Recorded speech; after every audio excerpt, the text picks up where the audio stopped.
Hello, it's John Heaton, and today I'm going to continue my Beatles B-side discussions, and I'm going to cover I'm Down. And I've placed this number 9 on my list of 12 unique Beatles B-sides in the UK.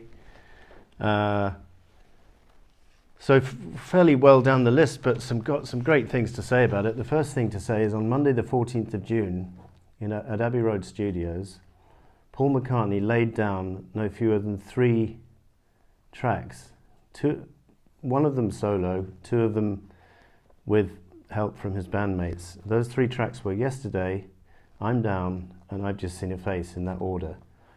So 14th of June 65 has to go down as probably the most productive day of the 60s from Paul McCartney. It's amazing that those 3 songs, which are all very different in flavour, one is an acoustic ballad, one is an out-and-out rocker, and the third one is a kind of fast folky song, and all from the same pen, all from the same voice. Amazing. So that's worth mentioning. Influenced by Little Richard in the same style as Long Tall Sally, and some very amusing words which complement the A-side. It was the B-side to Help Me If You Can, I'm Feeling Down, and this one is How Can You Laugh When You Know I'm Down. And man buys a ring, woman throws it away, same old thing happening every day. I'm down, I'm really down. There's a hilarious live version of this, because the Beatles from 65 and into 66 started recording this as a closing number instead of Long Tall Sally. And if you look at the footage, it's on YouTube, of them playing it at Shea Stadium. John is playing the organ, which he did on the record, and he's getting more and more into hysterics with George because they're sharing the same microphone. John ends up playing the organ solo partly with his elbow, in fits of hysterics with George, in complete contrast to the lyrics of the song, which are I'm really down. How can you laugh when you know I'm down? Well, it's just such an uplifting video to watch, and brings a smile to one's face every time.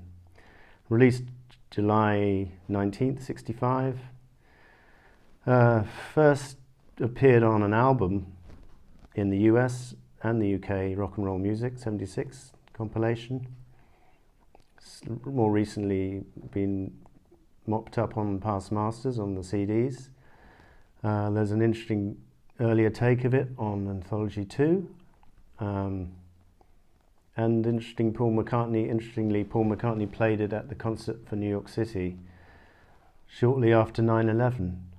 I guess he thought it was an apposite song to play on that particular occasion, and then briefly it was in his repertoire in 2009. So it's one of those songs which sounds like a simple rocker, but until you start to try and write a song like that, the simple songs are often not the easiest to write. And I guess even though the chord structure is not particularly complicated, I think it's a brilliant pastiche of that style.